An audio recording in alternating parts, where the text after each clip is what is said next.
à la cantorade. Venez avec nous sur Radio Laser prendre de la hauteur et du recul sur les interrogations multiples que nous et vous nous posons toutes et tous. Critiquons, proposons, réfléchissons dans l'humour et le respect. Explorez pendant un mois, chaque semaine, un sujet pertinent avec toujours un invité expert.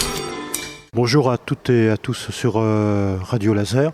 Nous avons le plaisir d'accueillir tout d'abord Yvon Lechevestrier, qui est un ancien rédacteur en chef de Ouest France et qui est le responsable des éditions AR Collection. Bonjour. Bonjour Radio Laser. Bonjour Radio Laser, nos auditeurs. Et puis, on va présenter ici un livre dont le titre est « Le meilleur de la Bretagne ». Il a été écrit par Gilles Pudlowski. Bonjour Gilles. Bonjour, bonjour. Et l'illustration en images a été faite par Maurice Rougemont. Bonjour. La Bretagne, c'est une grande région de culture, et pas seulement que de culture musicale ou autre, c'est aussi une région de culture reliée à la gastronomie. Et cette culture bretonne est illustrée dans ce livre et elle va réjouir les gourmets. Tout est illustré ici pour les addicts des spécialités bretonnes. C'est avec un beau texte, de belles images. Tout d'abord, on va demander à nos trois invités pourquoi ce livre et sa jeunesse. Je sais que vous avez déjà écrit un livre sur l'Alsace, je crois. Et finalement, pourquoi d'abord l'Alsace et puis ensuite la Bretagne? Pouvez nous dire cela? D'abord l'Alsace, parce que moi je suis à la fois lorrain, donc proche de l'Alsace, mais je suis également un Alsacien professionnel, c'est-à-dire que j'ai écrit pendant 25 ans aux dernières nouvelles d'Alsace, pendant 24 ans au Petit Lorrain. J'ai écrit beaucoup de livres sur l'Alsace, notamment le dictionnaire amoureux de l'Alsace. Et lorsque Yann Kefelec, mon copain Yann Kefelec, écrivait le dictionnaire amoureux de la Bretagne, qui est devenu après le dictionnaire amoureux illustré de la Bretagne, je faisais moi le dictionnaire amoureux de l'Alsace. Donc je louchais un peu sur son épaule et je disais tiens, pourquoi je ne ferais pas aussi quelque chose sur la Bretagne? Et finalement, je me suis rendu compte qu'il y a beaucoup de similitudes entre les deux régions, notamment l'amour du lard. C'est un des meilleurs chapitres de notre bouquin, le lard, le cochon. Hein, on a eu une dégustation tout à l'heure, excellent. Absolument. En Alsace, il n'y a pas que des huîtres et du homard, il n'y a pas que du beurre et du kouign-amann, il y a aussi du lard et du cochon. Donc on est ravis de pouvoir raconter tout ça. Et avec Maurice, avec qui évidemment je travaille depuis près d'un demi-siècle, on se dit que la Bretagne, c'est une évidence pour nous. Et entre l'Alsace et la Bretagne, toujours en rigolant, il y a la France, parce que ces deux régions s'entendent bien. Et il y a surtout cette espèce d'extraordinaire profusion de bonnes choses, l'amour du travail bien fait, le rapport qualité-prix, et puis la modestie. Parce que jamais vous entendrez en Alsace, comme en Bretagne, quelqu'un dire « je suis le meilleur ». Alors qu'en PACA ou en Rhône-Alpes, vous demandez à un chef s'il est bon, il vous dira pas seulement qu'il est bon, mais il dira aussi qu'il est meilleur que le voisin. Alors j'ai entendu que vous travaillez ensemble depuis très très longtemps, depuis plus de 20 ans, c'est ça, oui? Non, un peu plus de 40 ans, vous voulez dire. 40 ans Oh. Écoutez, là on est... Oui, on va arrêter là maintenant parce que ça fait trop longtemps. Bon. Pourquoi vous voulez arrêter? Non, il ne faut pas, c'est très beau ce que vous faites. Je plaisantais, mais il faut dire qu'à l'origine de tout ça, on a fait un premier livre qui s'appelait « Les trésors gourmands de la France » et qui nous a emmenés par ordre alphabétique des anchois de Collioure aux violettes de Toulouse. Hein? Ah oui, ça fait un bon parcours. Hein. On avait 50 produits comme ça, en passant par... voilà, tout, donc attachés à des villes. Par l'andouille. L'andouille de Guéméné. Et donc vous, Maurice Rougemont, vous êtes spécialisé pour prendre des photos, c'est ça? En général. Alors, comme les photographes, ils sont spécialisés pour prendre des photos. C'est vrai. Oui, voilà. Donc, Tu prends des photos, toi? Il les prend. Elles sont très belles, vos photos. Alors, comment vous y prenez? Ah, voilà, toutes mes photos sont faites encore à la main. À la main. Non, je plaisante. Mais on me demande souvent ça. Eh bien, c'est que j'attends, je prends du temps, je reviens sur place, j'attends que la lumière revienne et j'attends que les gens soient disponibles. C'est pour ça que quand des fois on travaille ensemble, des fois on n'est pas tout à fait d'accord, ou ça nous est arrivé mais maintenant on a pris un peu le pli de travailler séparément et de se envoyer nos trouvailles, parce que je ne travaille pas du tout au même rythme que Gilles. Moi je peux rester une journée pour faire une photo, pour attendre que la lumière soit bonne. Alors comment ça se passe quand vous vous déplacez? Vous n'y allez pas ensemble, Gilles? Chacun de son côté, comment? On se déplace plutôt séparément. Ouais. On va dire qu'on se déplace, on se raconte ce qu'on fait, on se revoit le soir, mais c'est vrai que moi, ce que je fais en 5 minutes, Maurice, j'ai besoin de 24 heures pour le faire, ou 18 heures en tout cas. Donc il attend la bonne lumière et ça prend du temps, alors que moi, finalement, j'ai pas ce problème. Et je raconte chose qui ne m'empêche pas de faire d'ailleurs des photos pour Instagram et d'avoir des followers. Hein. Mais c'est pas la même photo. Hein. Maurice, c'est la photo d'art, et moi, je fais de la photo de document. Hein. Les photos de livres sont très très belles aussi, hein. Le texte aussi, bien sûr. Oui, non, mais le texte, c'est une chose, mais c'est-à-dire que je sais que moi, je travaille dans l'instant, et lui, il travaille dans la durée. Radio Laser. Radio Laser.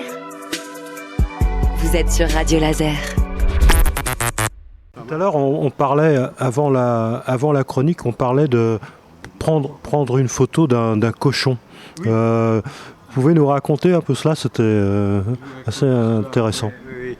C'est le Port Blanc de l'Ouest. Et là, on a rencontré quelqu'un qui a réhabilité cette trace qui était en train de s'éteindre, le Port Blanc de l'Ouest.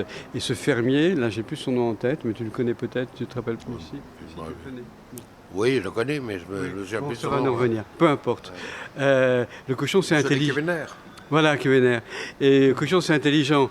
Donc, il avait compris qu'on voulait le prendre en photo, ce qu'on attendait de lui. Et lui, pour nous embêter, il mettait le groin dans le foin, dans le voilà.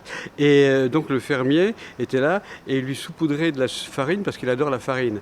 Alors, lui, il était partagé comme l'âne du Buridon. Là. Il était entre attraper la farine et puis se cacher le groin dans la... alors, finalement, au bout d'une journée, enfin, pas mal de prises de vue, j'ai fini par avoir la photo où il regardait vaguement l'appareil. Puis après, il en a eu carrément marre, il a vraiment compris, et il a donné juste un tout petit coup de fesse, mais vous savez, doucement comme ça. Et ce qui, pour cet animal de 300 kg ou de 200 kg, un petit coup de fesse, ça fait que le fermier a valdingué et a fait un vol plané au-dessus de l'animal. Voilà, bon, la petite... Vous avez pris la photo au moment où la personne a valdingué ou non? Ça ne correspondait pas du tout à ce que je voulais faire. Alors voilà, moi, je voulais quelque chose d'immobile et d'éternel, comme vient de dire Gilles. Voilà. La durée. La poésie se venge par la durée. C'est pas de moi, c'est de Robert Sabatier. La poésie se venge par la durée. Voilà. Et quelque part, nous sommes un peu poètes. Voilà. Tout à l'heure, au cours de la présentation, vous avez parlé de Virgile, je crois, oui? Virgile, oui. Bien sûr. Vous aimez bien Virgile? Oui, mais bien sûr, les Géorgiques, qui sont le grand livre des produits, hein, parce qu'on n'est pas des romantiques. Non, Virgile, c'est le livre de base de tous les produits de l'époque de l'Antiquité. Et nous, qu'est-ce qu'on fait? On fait simplement continuer ce travail de Virgile, sans prétention. Vous le faites très bien. Autre des les meilleurs. Voilà. Et on peut demander aussi à Yvon Lechevétrier comment s'est fait cette réunion entre vous trois pour réaliser ce livre. Alors moi je connaissais Gilles Pulowski de réputation parce que Gilles l'a dit tout à l'heure, il vadrouille dans la France entière depuis quelques décennies. Et quand la rencontre s'est faite par l'intermédiaire de Pierre Ruello, qui avait rencontré Gilles en premier, et tout de suite, quand il m'a parlé de Gilles, il m'a parlé de Maurice en me disant, tu sais, il a un ami photographe qui fait de très belles photos. Et je profite de rajouter qu'il ne fait pas que des photos, puisque des textes sont également de Maurice dans le... Ah, Maurice écrit des textes aussi, oui, dans le livre. Il y a des textes... Les textes en italique sont de Maurice. Ouais. D'accord. Il raconte un peu ses reportages. Voilà. Et donc, voilà, ça s'est fait comme ça. Et avec Pierre, on s'est dit, tiens, ils ont fait... Gilles avait raconté à Pierre que vous aviez fait le meilleur de l'Alsace. Et je pense que c'est Pierre ou toi qui a dû proposer que pourquoi pas le meilleur de la Bretagne. Il se trouve qu'à peu près à la même période, on venait de créer avec Pierre la maison d'édition Art Collection Édition. Et ça s'est fait comme ça. C'est plus un peu par amitié, par relation amicale. plus, on est à peu près de la même génération, ou même de la même génération. Donc on s'est vite compris. Je crois que ou Maurice ou Gilles a dit qu'il y avait quelque chose d'artisanal chez nous, et je pense que c'est ça qui nous a plu. La manière dont travaille Maurice est vraiment très intéressante. Quand il dit qu'il fait les photos à la main, j'aime bien cette expression, Maurice. Nous aussi, moi je suis un éditeur qui continue à faire à la main. Gilles me charrie parce que je ne suis pas sur Instagram, mais bon, on essaie malgré tout de faire connaître notre maison d'édition.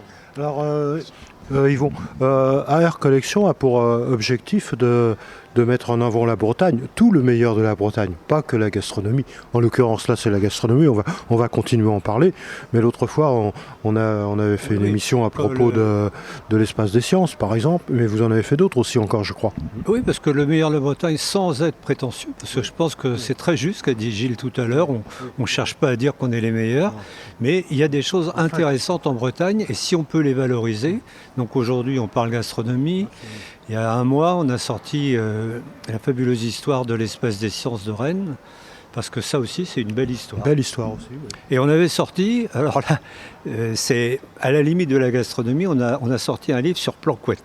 Non pas l'eau de source de Planquette, même si on en parle dans le livre, mais Planquette est une petite commune, Gilles, où tu aurais, Maurice, plein de photos intéressantes à faire, puisque c'est une commune de 3000 habitants, où il y a une eau de source, qui est l'une des seules hautes sources en Bretagne d'ailleurs, mais c'est là aussi que Chateaubriand a vécu ses toutes premières années.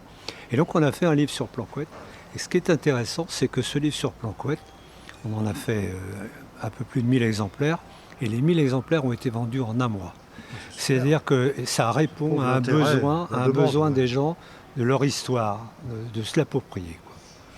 Très bon. Peut-être, Gilles, vous pouvez nous dire comment vous avez choisi. Vous avez, je crois qu'il y a 35 ou 36, 35, c'est ça. Comment vous avez pu sélectionner, parce qu'il y en a tellement. Comment faire?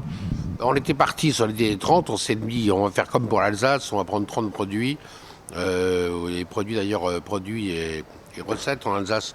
Et là, il y a une telle abondance de biens qu'on a un peu on a un peu débordé. On a même rajouté le muscadet, donc ça manquait, le vin manquait.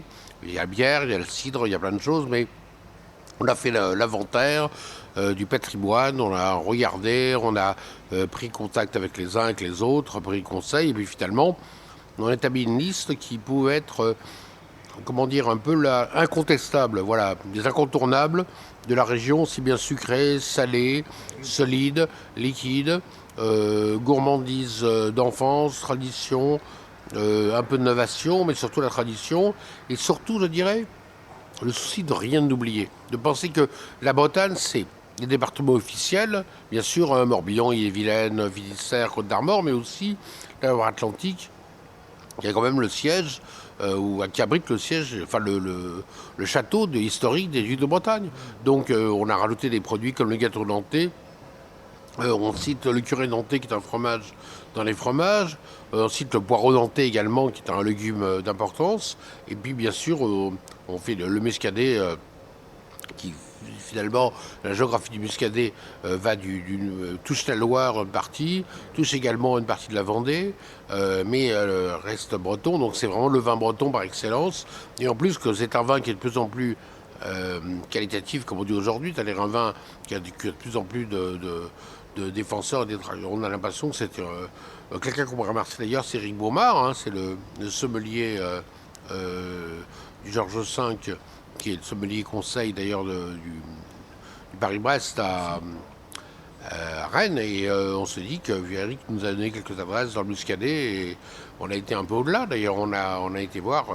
Il y a beaucoup de bonnes choses. On aurait pu faire un livre 2 fois plus long, mais c'est vrai qu'il fallait faire un livre de synthèse dans lequel tout le monde se retrouve, où toute la Bretagne ait sa place, rien que la Bretagne, toute la Bretagne, et surtout, donner envie aux gens de partir à la découverte d'un artisan du beurre, du lait Ribot. Il y a des gens que Maurice a découvert là.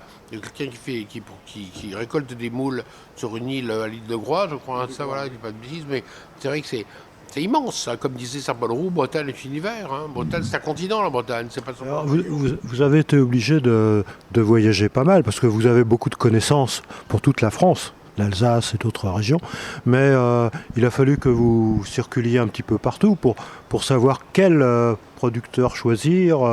Comment ça n'a pas été facile, ça? Bien sûr, mais de toute façon, la chance que j'ai, c'est que je connais un peu tout le monde dans les régions.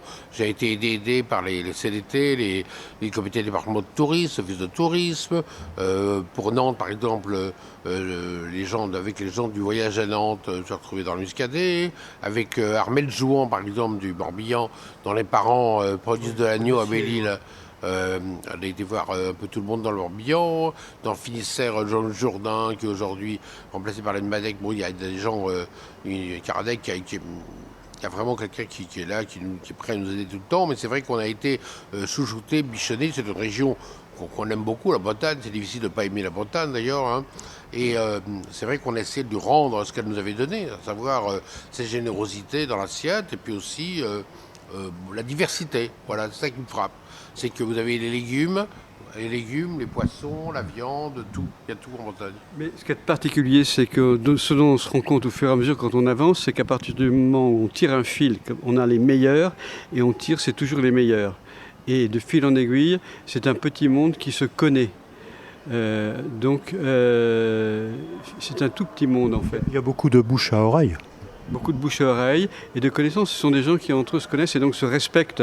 Ils vous envoient de l'un à l'autre, voyez. Radio Laser 95.9 FM. Vous êtes sur Radio Laser. Alors, une petite question à Maurice Rougemont. J'essaye de prendre des photos, moi, comme ça, mais il faut combien de temps pour prendre une bonne photo? Ou parfois, ça peut être le hasard et peut-être la nécessité, non? Comment ça se passe? Oui, il y a de tout. Il faut prendre son temps vraiment, il faut regarder la lumière. Il ne faut pas aller trop vite, hein. Vous savez, il faut... Moi j'essaye de... Mon école, c'est... Quand je partais en vacances avec mes parents, ils avaient un Kodak à souffler avec 12 vues. Avec 12 vues, et donc pour les vacances, on avait toutes les vacances en 12 vues. Et donc chaque photo était réfléchie. Donc on nous mettait là où il fallait, dans la lumière. C'était un temps qu'il faut... Alors, on a un peu perdu ça aujourd'hui, mais il faut revenir à ça. Prendre son temps, toujours. Prendre son temps, et puis sinon voir dans les musées aussi, la lumière. Pour l'écriture, ça prend beaucoup de temps pour illustrer un beau livre comme celui-ci. Ouais, écrire, c'est du gymnastique. Hein. Vous savez, à partir du moment où il y a un sujet, il y a forcément quelque chose qui s'écrit tout seul. Hein. L'angoisse de la page blanche, lorsqu'on a un bon sujet, n'existe pas. Donc, vous ne connaissez pas l'angoisse de la page blanche? Je connais, si j'écrivais de la fiction, je l'aurais, mais là, en l'occurrence, on écrit sur sujet imposé. Donc, je me dis, tiens, si j'écris sur la poule coucou de Paul Renaud à Rennes, à Lantigné, je ne vais pas écrire, c'était clair et net. Hein. Lorsque j'ai fait mon chapitre sur la crêpe et le sarrasin, j'ai eu un déjeuner homérique avec Bertrand Larcher de Brest Café.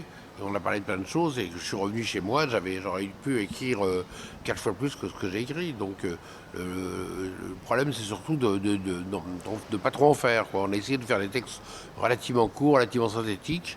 Le mieux, c'est le moins, comme on dit, un moins, c'est plus. C'est-à-dire essayer de rassembler en quelque sorte l'essentiel et donner la place aussi à la photo. Hein. Donc voilà, donc on a parlé d'un très beau livre qu'on a eu l'occasion de feuilleter. Et on finit toujours en général nos chroniques en demandant aux auteurs, ou à nos invités en tout cas, d'adresser un message à nos auditeurs. Je vous invite à aller vous le procurer. Il sera également en vente dans le quartier de Montparnasse à Paris. Il sera diffusé par Palémon Édition, qui est Palémon Diffuseur Édition, qui est un diffuseur spécialisé dans tout ce qui touche aux livres de la Bretagne. Donc régalez-vous avec le texte, avec les images. Attendez, oui. J'aurais rajouté que vous avez souligné la qualité des photos de Maurice. Nous allons profiter des semaines qui viennent pour exposer les photos de Maurice dans différents lieux. Donc, en Bretagne ? Jusqu'au 24 août à Pont-Aven, à l'entrée du restaurant de Rosmadec. Donc c'est un très bel endroit qui est entre le restaurant et le musée de Pont-Aven, où il y aura une exposition de Mathurin Méheut cette année. Donc ce sera cet été, ça. Ça sera cet été au moulin de Rosmadec, on va dire. Et après Pont-Aven, l'exposition sera en place à la Tour Bidoine sur les remparts à Saint-Malo pendant pratiquement tout le mois, fin août et le mois de septembre. Et après, elles seront exposées ici en gare de Rennes, courant octobre. Voilà. Donc de belles choses à découvrir. On va demander...